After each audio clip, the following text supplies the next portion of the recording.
A blessed day, my dear student. I am Mrs. Lorena R. de Guzman, and you might know me already because I am your Computer 7 teacher last school year, and eventually I am your Computer 8 teacher for this school year 2020-2021. So I hope this year will be a great year for us. Welcome to my subject. Okay, so for you to get along with our lesson for this week's module, you may open your book on page 2 to 26. Okay, our lesson for this week is starting with Microsoft Excel. So let us identify first what is spreadsheets and its history. Okay, what is a spreadsheet? A spreadsheet is a computer application that displays rows and columns of a cell. Okay, it has the ability to perform mathematical and logical operations using formulas and other commands. Okay, it can perform a lot other operation aside from calculation. Okay, it is said that it displays rows and columns of a cell. So let us identify where are the columns and where are the cell. Okay, that picture is a crop table from the Microsoft Excel 2016. Okay, let us identify where are the columns. Okay, that bracket is called columns. Okay, that is column A, column B, column C, column D, column E, column F, column G, column H, and so forth. Okay, now for the rows. Okay, rows. Okay, row 1, row 2, row 3, row 4, row 5, and so forth. So these are the columns, and these are the rows that contains numbers, and columns contains letters. So the difference between columns and rows is that columns are in vertical lines and rows are in horizontal lines.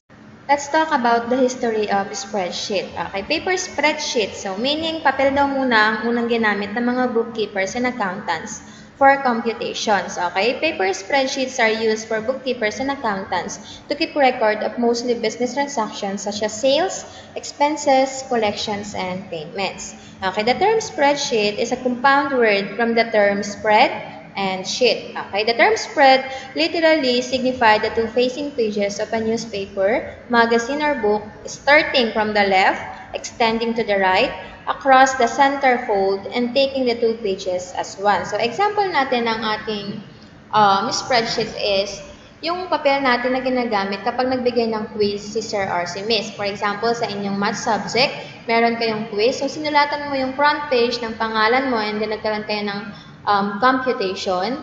Tapos, yung first page na yun, or yung front page na yun is kinulang pa for computation. Ginamit mo rin yung likod. So, nag-extend ka sa likod ng papel for computation. Kaya tinawag natin siyang spread. Okay? The term sheet is from one piece of sheet of paper. So, yung mismong papel na yun na ginamit mo, yung isang perasong papel na yun, that is what we call sheet. Okay? Isang buong papel, one piece of sheet of paper. So, that is what we call a spreadsheet. Okay, so let us have now the spreadsheet programs. Okay, we do have the year, the program, and the characteristic. Okay. In the year of 1979, the program was Software Arts, a software company introduced by Basical, considered to be the first computer spreadsheet program. Okay, this program was initially available only in the Apple II computer. Meaning, kaya siya agad napalitan ng Lotus 123 kasi gumagana lang siya in the Apple brand. Okay, so kung wala kang Apple brand, hindi mo siya magagamit for computations. Okay, so that's why nagkaroon tayo ng Lotus 123 that was released in the year of 1982. A spreadsheet program running in Microsoft DOS or the Disk Operating System designed for IBM PC. It is widely used in offices for their bookkeeping and accounting needs. Okay, next is the 1982, the program of Multiplan, a spreadsheet program but did not gain much popularity in the Microsoft DOS system. And the last one program that was released in the year of 1985, which is the Microsoft Excel that is commonly used in this generation, the first spreadsheet that runs in Microsoft Windows and overtaken the Lotus in terms of sales and popularity in the Windows platform. I have here an examples of different picture of spreadsheet program. Okay, example of spreadsheet program, Software Arts. Okay, take a look at the picture and familiarize yourselves. The Lotus 123. Okay, it was released after the Software Arts. Next one is the Multiplan, released after the Lotus 123. And the last one, which is the Microsoft Excel. Okay. Okay, so let us have now identify what is Microsoft Excel. Okay, it is a computerized worksheet. It has the standard picture of an electronic spreadsheet which uses cells that are represented in rows and columns designed to perform arithmetic operation. Okay, what is arithmetic operation? It is consists of numbers and mathematical operations such as 1 plus 1, 2 divide 2, 2 times 2, or 1 minus 1. Okay, that is an arithmetic operation. What about worksheet? Okay, worksheet is an on-screen spreadsheet that contains various cells and columns. Okay, this one is the worksheet. Okay, kung ano yung nakikita natin dito pagbukas natin ng Microsoft Excel, that is a worksheet. Okay, an on-screen spreadsheet. Okay, about workbook, it contains one or more worksheets which are automatically named in the sheet tabs as sheet 1, sheet 2, sheet 3, and so on. Okay, so one's on-screen spreadsheet is called worksheet. Okay, but when you add sheet 1 into sheet 2, sheet 3, sheet 4, it is called workbook. Now that we are done identifying what is Microsoft Spreadsheets and its history, what is Microsoft Excel, the workbook, and the worksheet, let me show you on how to open your Microsoft Excel on your computer or laptops. Okay, there are two ways on how to open your Microsoft Excel. The first one is by using your search engine from the taskbar and type Excel 2016 or Excel only, and then it will automatically appear. You just have to select it. Another way is by using your Start button and look for the application of your Microsoft Excel on your computer. Okay, so that's your Excel 2016. Select it. And then when you launch your Microsoft Excel, the window will show a wide choice of new templates and search box for more templates online so you can get started easily. For now, let us choose blank workbook only. Okay, that is your Microsoft Excel. Now, let me discuss the Microsoft Excel screen elements. Okay, let us have first the Quick Access Toolbar. Okay, Quick Access Toolbar is located on the upper left part of your window. Okay, this one, the inverted triangle. Okay, when you click this button, it provides access to the most common Excel commands, including the save, undo, repeat or redo, and copy. Okay, you can customize this by add or delete buttons in this toolbar. Okay. By customizing your quick access toolbar, you just need to click and then check or uncheck the different options. Okay, for example, I will check new. Okay, and then it adds on your quick access toolbar. This is the new. Okay.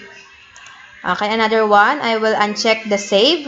Okay, remember, take note, the save is located on the upper left part. Okay, I will uncheck it.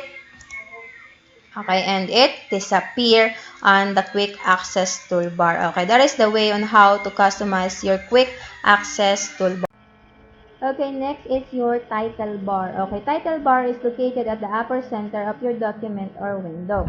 Okay, as you can see, the name of our document is Book 1. We can change the file name of this document by using your file menu and then click Save. And then choose your desired folder you want to save your document, for example, on your document folder.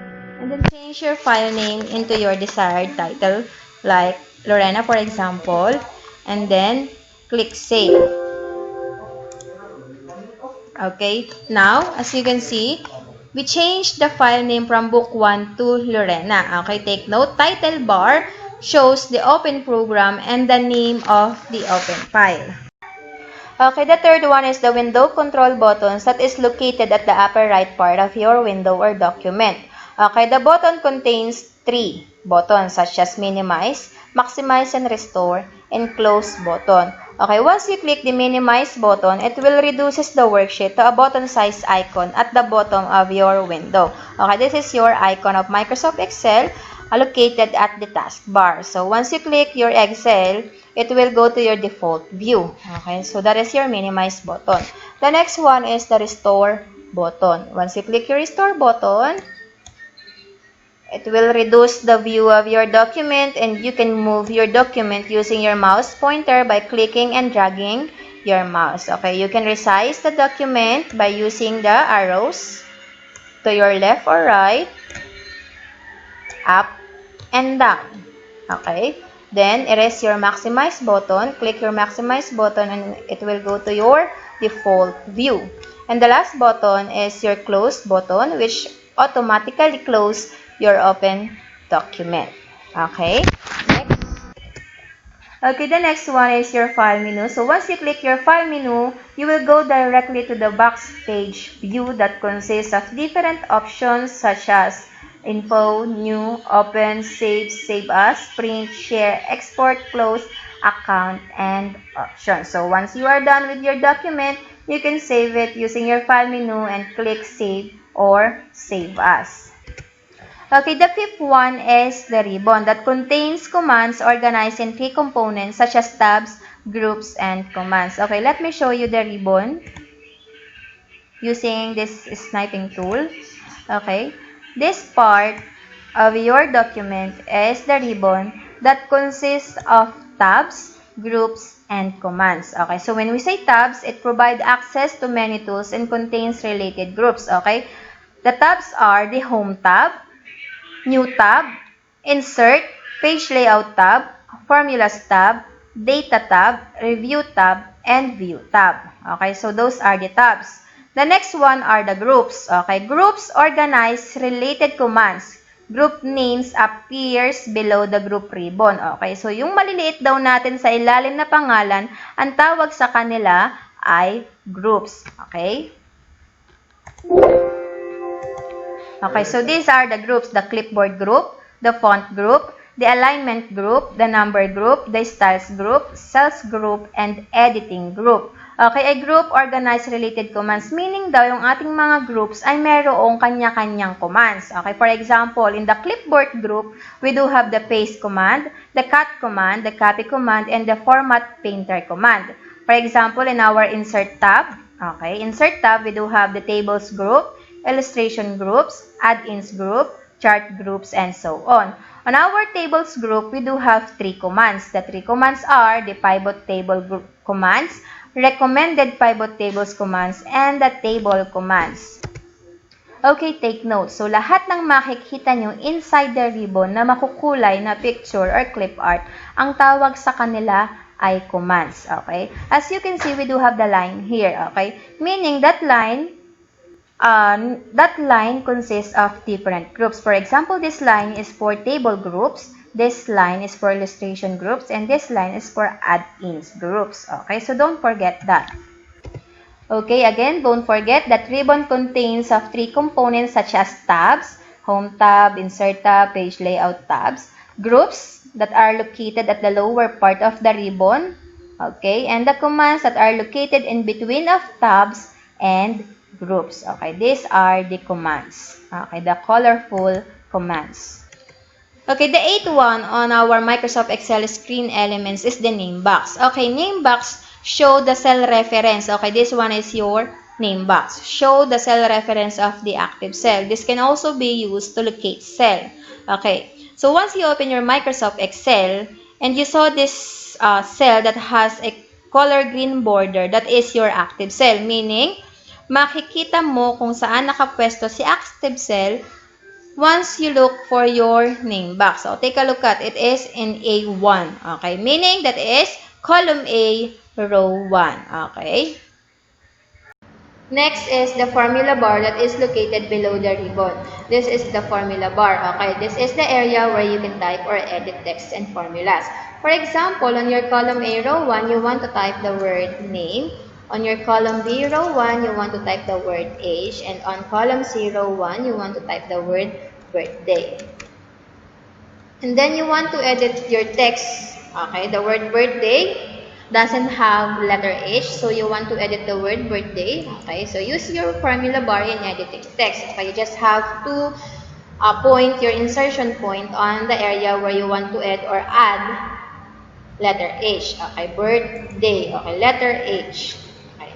Of course, you can edit your text inside the active cell, but you have to click it again and again for the insertion point to appear in that particular area. Okay? So, mahirap paganahin or matagal bago lumabas si insertion point kapag sa active cell mo siya i-edit o dadagdagan ng letter. So, it is better to use the formula bar in editing text and formulas. Next is active cell, a cell that is selected. It is indicated on the name box. So, for example, as you can see on the name box, it is C9, meaning it is column C, row 9. Okay, once you click the name box, the active cell will appear on column C, row 9. So once I change the location of the active cell, the cell reference on the name box will change to. Take a look at it is G or column G, row 5. So that is active cell. And then next is cell. So once you open or launch your Microsoft Excel, you will see different or you will see a rectangular inside the worksheet. So that is what we call cell. Even if it is selected or unselected, that is called cell. The next one is the scroll bar. We have two scroll bar in our document. Okay, the vertical scroll bar and the horizontal scroll bar. Okay, the vertical scroll bar allow us to see the document from bottom to top, and the horizontal scroll bar allow us to see the documents from left to right. Okay, the next one are the view buttons. Okay, the view buttons located at the bottom of the documents. Okay, the normal view, the page layout view, and the page break view. Okay, let me use another kind of document so for us to see the difference between the views. Okay, let us use the normal view. The normal view is the default view showing the grid lines, toolbars, and menus. Okay, you can access the different views on the View tab. Okay, normal view, page break preview, page layout view, and custom views. Okay, next let us use the page layout view. Okay, the page layout view allows you to view the page layout of your document. So if you want to print or you want to see what it looks like once you print your document, just click page layout view. The third view is the page break preview. So once you click the page break preview, it will have a blue line. Okay, blue line indicates in what area should be print only. Okay, page break preview is a reduced view showing where page break is located. So if you want to print the page 2 of your document, you just have to adjust the blue line until you get the page 2. And then you can print it together with the page 1. Okay, next. The last screen elements of the Microsoft Excel is the ribbon display option. So if you want to look your document without any distraction except your document, you may use the ribbon display option. Okay, you may auto hide the ribbon, okay, for you to see your document only, or you may show tabs only, or you may show tabs and commands. So that is the purpose of ribbon display options. Now that we are done identifying the different screen elements of the Microsoft Excel 2016, let us explore the ribbon. Okay, so don't forget that ribbon is a panel at the top portion of the document. Okay, so don't forget that. Okay, ribbon is located at the top portion of the document. Nasa taas daw siya ng document. So this is our ribbon. Okay, it has 7 tabs which are grouped into Home tab, Insert tab, Page Layout tab, Formulas tab, Data tab, Review tab, and View tab. Okay, this tab contains the tools which are grouped according to their functions. Okay, additional tabs will show when you are working on pictures, clip art, word art, text boxes, and shapes. Okay, the 2 additional tabs are the Format tab and the Layout tab. Okay, so when you move the mouse pointer over each tool, it will display the pop-up name and functions of the tool. So when you are not familiar with the name of the different commands inside the ribbon, you may use your mouse pointer. So for example, you want to know the name of this one or this command. Okay, so you may use your mouse for you to see the name of this command. Okay, align left. Okay, what about this one? Okay, clear. Okay, so you will see the functions of the commands too. Okay, the next one, this one. Okay, increase decimal, show more decimal places for a more precise value. Okay, from that, you will identify what is the name of that particular command. So that's it for this week's module. That is all about starting with Microsoft Excel 2016. So you may go back to your module and start answering activities.